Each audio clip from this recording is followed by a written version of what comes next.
فقال النبي صلى الله تعالى عليه وسلم من رأى منكم منكرا فليغيره بيده فإن لم يستطع فبلسانه فإن لم يستطع فبقلبه وذلك أضعف الإيمان أو كما قال النبي صلى الله تعالى عليه وسلم. قابل صدر بزرگوں، عزیزوں، نوجوان ساتھیوں اور حاضرین جمعہ، اللہ تعالیٰ نے قرآن مقدس کے اندر ہم کو جو ہے بہت سارے احکامات عطا فرمائے ہیں، بہت سے حکموں کو نازل کیا ہے، اور اسی کے ساتھ اللہ تعالیٰ نے ہمیں برائیوں سے دور رہنے کا حکم بھی دیا ہے. دنیا کے اندر ایک ضابطہ ہے کہ اگر ہم کوئی چیز کا کام کرتے ہیں تو کام کرنے سے پہلے اس کے مقصد کو سامنے رکھتے ہیں. مجھے گھر بنانا ہے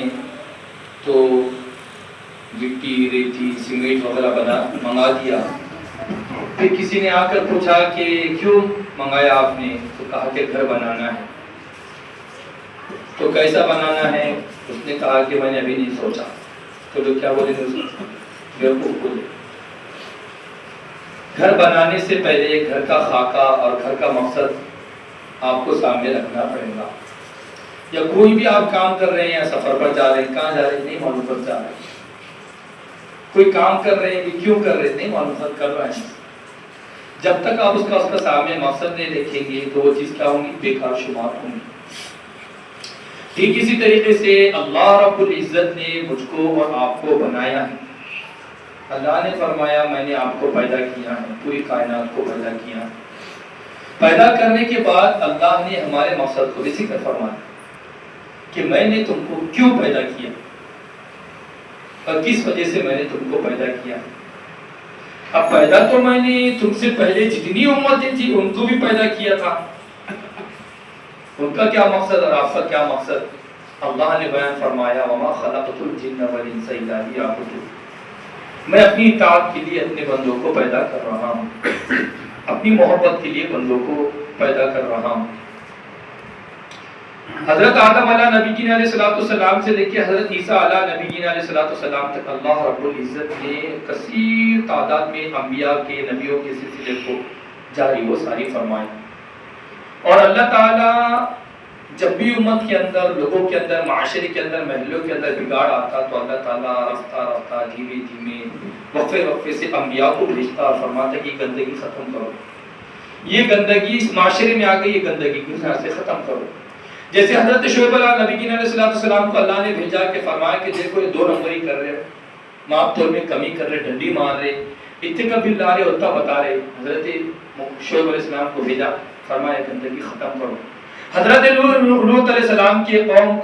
کی طرف حضرت لوط علیہ السلام کو بھیجا اللہ نے، فرمایا کہ جو کام عورتوں کے ساتھ کرنا تھا یہ لوگ مردوں کے ساتھ کر رہے ہیں، یہ گندا کام ہے جو کہ فطرت کے بھی خلاف ہے. اللہ نے کہا کہ یہ کام گندا ہو رہا ہے معاشرے کے اندر، محلے کے اندر، اس ملک کے اندر، اس شہر کے اندر، اس گندگی کو ختم کرنے کے اللہ نے بھیجا. حضرت نوح علیہ السلام کو بھیجا، فرمایا کہ دیکھو یہ لوگ تو یہود یعوق کی عبادتیں کر رہے ہیں، ان کو جا کر سمجھاؤ، بت پرستی میں مبتلا ہو گئے. جو لوگ بڑے تھے، ان کے آبا و اجداد تھے، بہت قابل احترام تھے وہ لوگ ہمارے، تو ان کو وہ عبادت کرتے تھے. ان کی نسل آئی کہ ہمارے ابا اسی عبادت کرتے تھے، فوٹو اتارے. پھر ان کے بعد لوگوں نے جھکے اور سجدہ کرنا شروع کر دیا. اللہ نے کہا کہ بتاؤ کہ میں ہی سجدے کا حقدار ہوں، میری عبادت کرو، میری اطاعت کرو، اس کے علاوہ کچھ مت کرو. جب بھی امت کے اندر بگاڑ آتا رہا، خرابی آتی رہی، گندگی آتی رہی، چاہے وہ گندگی عمل کے اعتبار سے ہو یا ذہن کے اعتبار سے، چاہے وہ عقید کی گندگی عمل کے اعتبار سے ہو، عمل ناپ تول میں کمی کرنا عمل میں گندگی ہے، بچوں کے ساتھ لباست کرنا، لڑکوں کے ساتھ ہم بستری کرنا عمل کی گندگی ہے، چاہے وہ گندگی دل کی، دماغ کی، عقیدے کی گندگی ہو.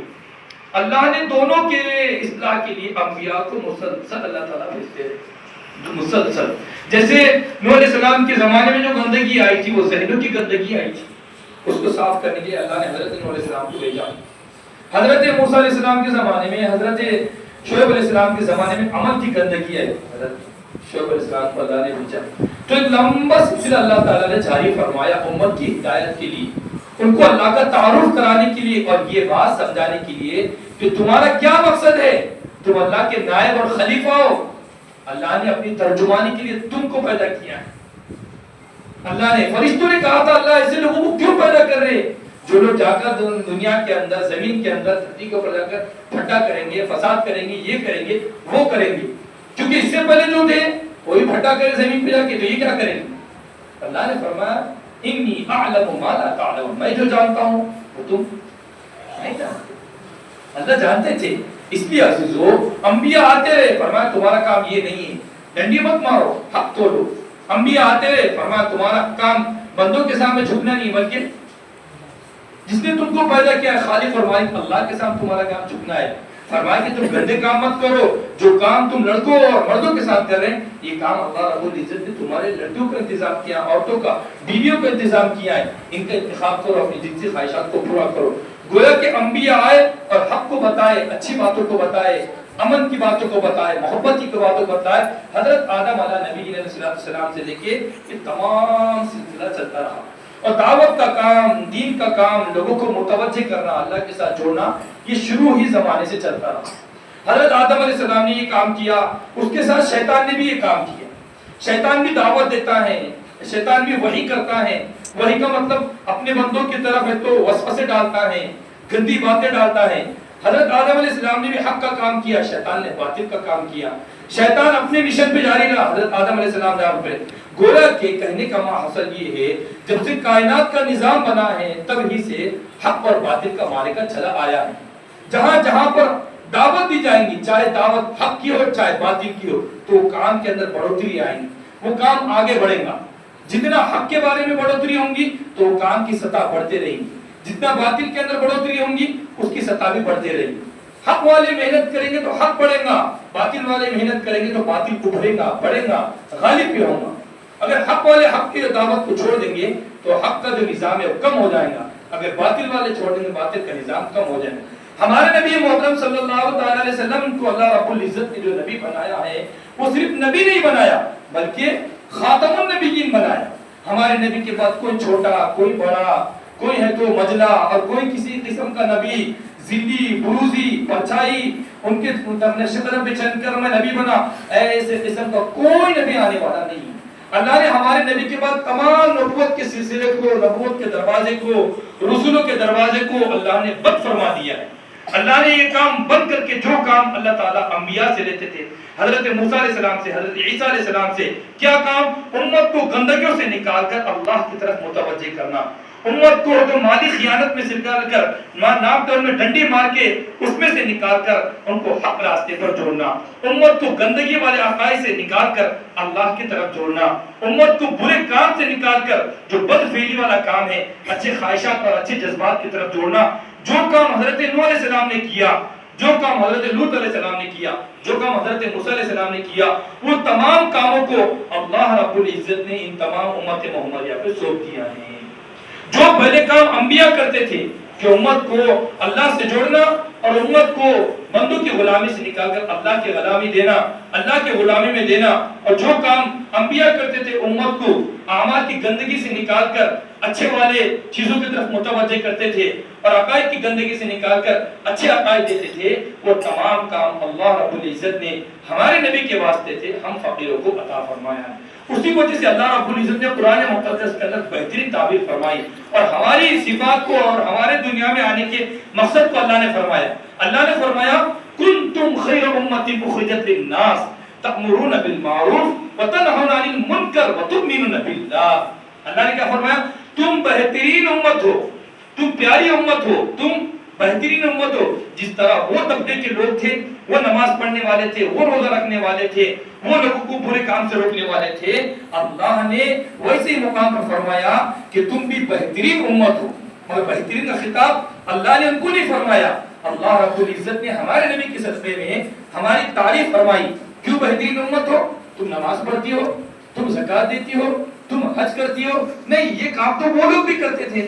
نمازوں کا اہتمام وہ لوگ بھی کرتے تھے، زکوٰۃ کا اہتمام وہ لوگ بھی دیتے تھے، قربانی کا اہتمام وہ لوگ بھی کرتے تھے۔ ہاں، قربانی کا طریقہ ان کا الگ تھا، نماز کا طریقہ ان کا الگ تھا، عبادات کا کچھ طریقہ ان کا الگ تھا، عقیدے میں وہ ہم سے برابر ہے، نبوت میں مثال کے طور پر وہ بھی نبوت مانتے تھے، مگر ہم نبی کو ماننے کے ساتھ ساتھ ہمارے نبی کو آخری نبی مانتے ہیں۔ گویا کہ جو مشترکہ دعوت ہے، انبیاء جو ہے حضرت لوط علیہ السلام، نوح علیہ السلام، وہ اللہ کی طرف جوڑتے تھے، اللہ کا تعارف کراتے تھے اور اپنی نبوت کو سامنے رکھتے تھے۔ ہمارے نبی نے بھی یہی کام کیا ہے، وہ تمام کام کیا ہے، نمازوں کا اہتمام کا تمام کام کیا ہے، مگر ہمارا جو وصف ہے، ہماری امتیازی شان ہے، جو امتیازی جو ہماری اور آپ کی خصوصیت ہے، وہ ہے لوگوں کو نیکی کا حکم دینا، وہ ہے لوگوں کو نیکی کی طرف متوجہ کرنا، وہ ہے لوگوں کو نیکی کی دعوت کر دینا، وہ ہے لوگوں کو برائی سے روکنا۔ اس کا اللہ نے فرمایا یأمرون بالمعروف، جس طرح جو کام انبیاء کرتے تھے، لوگوں کو عقائد کی گندگی اور اعمال کی گندگی کو روکتے تھے، اے امت محمدیہ اب تمہارے بعد کوئی نبی آنے والا نہیں ہے، اب تمہارا یہ کام ہے، معاشرے کے اندر گندگی پھیلی ہے، معاشرے کے اندر عمل کی گندگی پھیلی ہے، محلوں کے اندر عمل کی گندگی پھیلی ہے، لوگوں کے اندر ہے تو خیانت پھیلی ہے، لوگوں کے اندر رابطوں میں ڈنڈی پھیلی ہے، لوگوں کے اندر بچوں سے لواطت پھیلی ہے، لوگوں کے اندر ناجائز تعلقات پھیلے ہیں۔ جو عمل کی گندگی اس زمانے میں ہوئی تھی اور انبیاء نے ختم کیا تھا، آج ہمیں ختم نبوت کی برکت سے اللہ رب العزت نے جو گندگیاں ہمارے درمیان میں پھیلیں گی، ان گندگیوں کو ختم کرنا یہ میرا اور آپ کا کام ہے۔ جو انبیاء علیہ السلام اپنی قوم کو نماز کی طرف متوجہ کرتے، زکوٰۃ کی طرف متوجہ کرتے، اچھے اخلاق کی طرف متوجہ کرتے، وہی کام اللہ رب العزت نے مجھ کو اور آپ کو عطا فرمایا اور فرمایا یأمرون بالمعروف، تم لوگوں کو نیکی کا حکم دو، لوگوں کو نیکی کی طرف بلاؤ، نیکی کی طرف متوجہ کرو۔ اللہ رب العزت نے یہ اہم فریضہ مجھ کو اور آپ کو عطا فرمایا ہے۔ اور دوسری بات اللہ فرماتے ہیں وَتَكُن مِّنكُمْ أُمَّةٌ يَدْعُونَ إِلَى الْخَيْرِ وَيَأْمُرُونَ بِالْمَعْرُوفِ، تم میں سے امت محمدیہ، تم میں سے ایک ایسی جماعت ہونا چاہیے، ایسے افراد ہونا چاہیے، ایسی جماعت پر مشتمل ایک گروہ ہونا چاہیے، ایک جماعت ہونا چاہیے، ایسے افراد ہونا چاہیے جو لوگوں کو اچھی باتوں کی طرف بلائے، جو لوگوں کو خیر کے کاموں کی طرف بلائے، جو لوگوں کو پڑھنے پڑھانے کی طرف بلائے، جو لوگوں کو مساجد کی طرف بلائے، جو لوگوں کو نبی کی محبت کی طرف بلائے، جو لوگوں کو اللہ کی اطاعت کی طرف بلائے، اللہ کی غلامی کی طرف بلائے، جو لوگوں کو برائیوں سے روکے، جو شادیوں کے اندر خرافات ہو رہے اس سے روکے، جو جنازے کے اندر خرافات ہو رہے اس سے روکے، جو بچے کی ولادت کے اوپر جو خرافات ہو رہے اس سے روکے، جو ہمارے معاشرے کے اندر عمل کے اعتبار سے گندگیاں آ رہی ہیں، عقائد کے اعتبار سے گندگیاں آ رہی ہیں، اللہ کے عقیدے کو لے کر جو گندگیاں آ رہی ہیں، اللہ کے ذات عالی کو لے کر جو گندگیاں ہمارے اندر آ رہی ہیں، اللہ کے بارے میں جو بدگمانیاں ہو رہی ہیں، نبی کے بارے میں جو بدگمانیاں ہو رہی ہیں، شریعت اسلامیہ کے اندر جو بری اور نئی باتوں کو ایجاد کیا جا رہا ہے، یہ میرا اور آپ کا فریضہ ہے، یہ میرا اور آپ کا فریضہ ہے، یہ ہم تمام کا فریضہ ہے۔ ایسی جماعت کا ہونا ضروری ہے جو امت کے سامنے یہ رکھے کہ سنت طریقہ یہ ہے، بدعت کا طریقہ یہ ہے، اللہ کا طریقہ یہ ہے، شیطان کا طریقہ یہ ہے، جنازوں کے اندر رکھے کہ اسلام کا طریقہ یہ ہے، شیطان کا طریقہ یہ ہے، ولادت کے طور پر رکھے کہ اسلام کا طریقہ یہ ہے، شیطان کا طریقہ یہ ہے، مہینوں کے اعتبار سے رکھے یہ اسلام کا طریقہ ہے اور یہ خرافات کا طریقہ ہے، محلوں کے اعتبار سے رکھے، ہفتوں کے اعتبار سے رکھے، کاروبار کے اعتبار سے رکھے، عمل کے اعتبار سے رکھے، عقائد کے اعتبار سے رکھے، ان تمام معاملات کی گندگیوں کو ختم کرنا یہ میرا اور آپ کا فریضہ ہے۔ ان تمام اخلاق کو اپنی طرف متوجہ کرنا اور پیارے محمد نے جو عمل کرنے کا حکم دیا ہے ان حکم کو امت محمدیہ میں پھیلانا یہ میرا اور آپ کا فریضہ ہے، جس کو اللہ نے فرمایا میں نے تمہیں اس لیے پیدا کیا ہے کہ تم اچھائی کا حکم کرنے والے ہو اور برائی سے روکنے والے ہو۔ میرے عزیز و بزرگوں، یہ اتنا محترم شان کام ہے، یہ اتنا بڑا حکم ہے، یہ اللہ رب العزت کا اتنا پسندیدہ کام ہے۔ اللہ کے پیارے اور آخری اور لاڈلے نبی فرماتے ہیں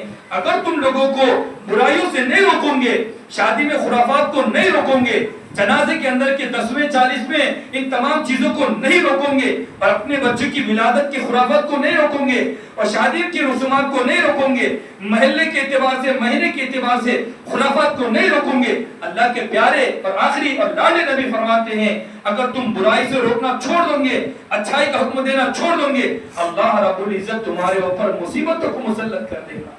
اللہ رب العزت تمہارے اوپر عذابات کو مسلط کر دے گا، اللہ رب العزت تمہارے اوپر حوادثات کو مسلط کر دے گا،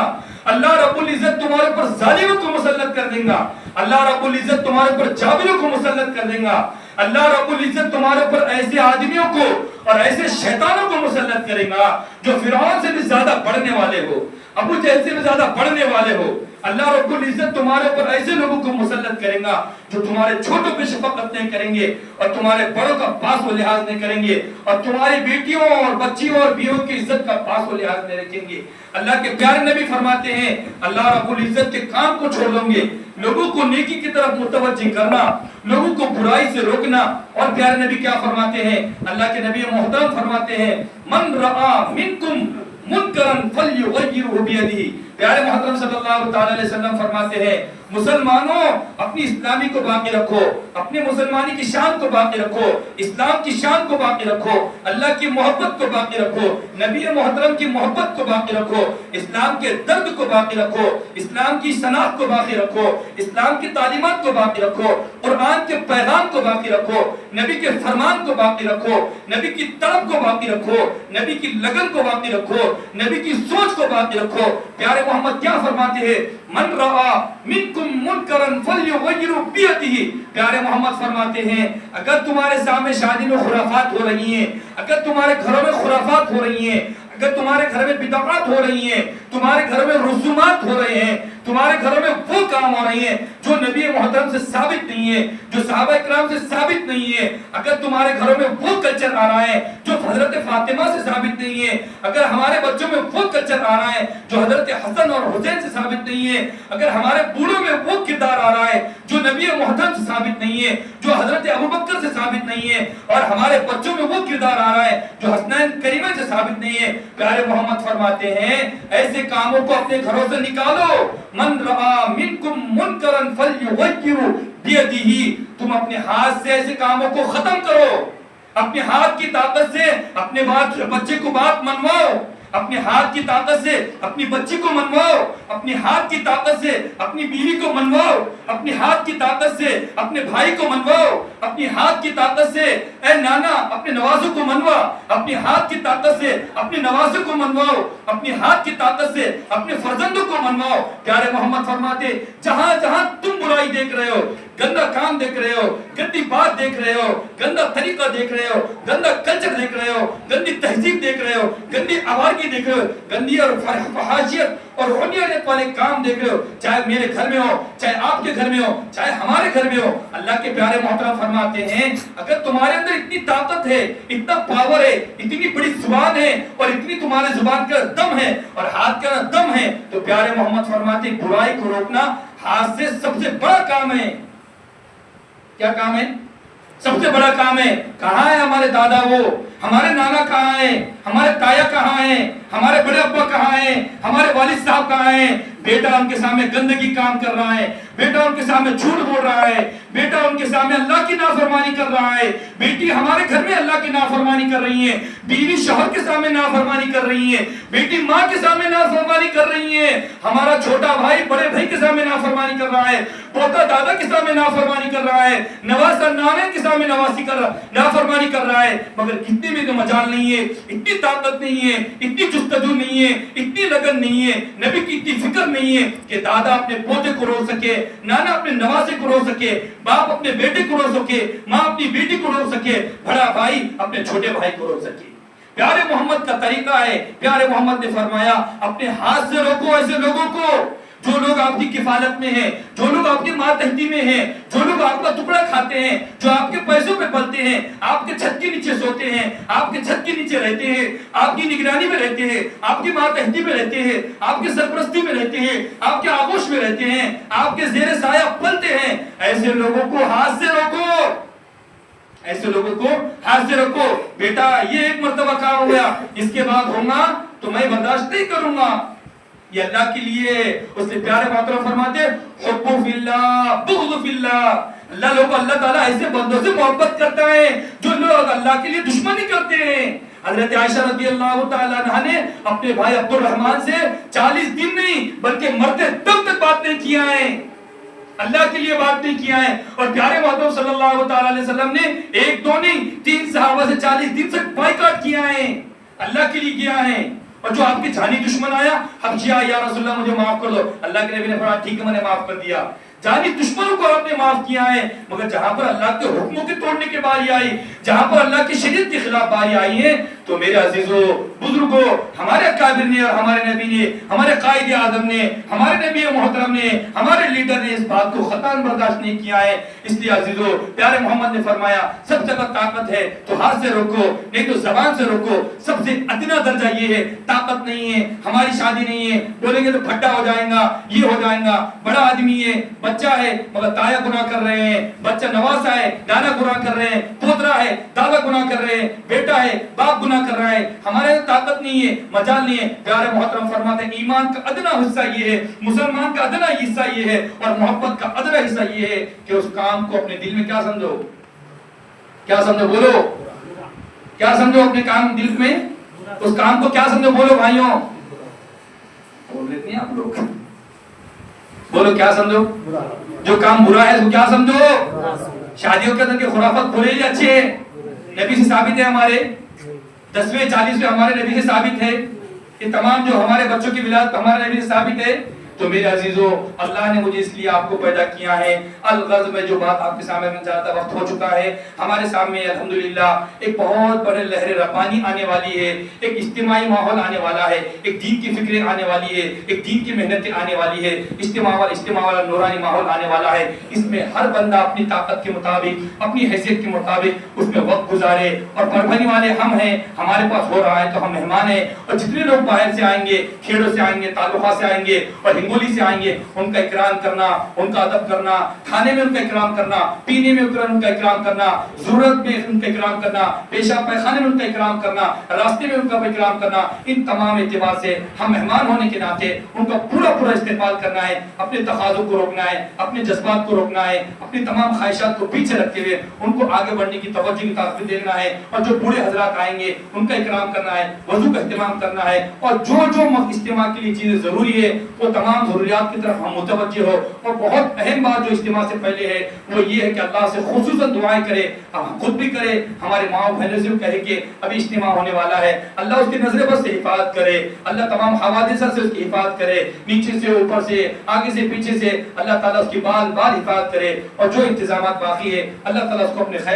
غیب کے خزانے سے اللہ تعالیٰ مکمل فرمائے. اس کے واسطے دعاؤں کا اہتمام کرے اور مکمل ہم جانے کا اہتمام کر دے. 2 دن کا اجتماع ہے تو مکمل اپنے بستر کے ساتھ, اپنے خرچے کے ساتھ, اپنی تمام ضروریات کے ساتھ وہاں پر ہم تو ڈیرا ڈال دے, وہاں پر اپنا بسیرا کر دے, اور وہاں پر جو تعلیمات ہے, جو حکم دیا جا رہا ہے, اللہ کے واسطے تھوڑا قربانی دے. نہ بازاروں میں جائے, نہ خریدنے کے واسطے جائے, نہ کوئی چیز لانے کے لیے جائے. اللہ نے بہت سے دن رکھا ہے اس میں ہم خریدی کر سکتے ہیں, مگر وہاں پر جائے قرآن سیکھنے کے لیے, حدیث سیکھنے کے لیے, نماز سیکھنے کے لیے, وضو غسل کا طریقہ سیکھنے کے لیے. اللہ سے دعا ہے کہ اللہ اور مجھ کو اور آپ کو اس اجتماع سے خوب فائدہ اٹھا کر اپنی آخرت بنانے کی اور اپنی زندگی بنانے کی توفیق عطا فرمائے, اور ہونے والے اجتماع کو اللہ تعالیٰ بے انتہا قبول فرمائے.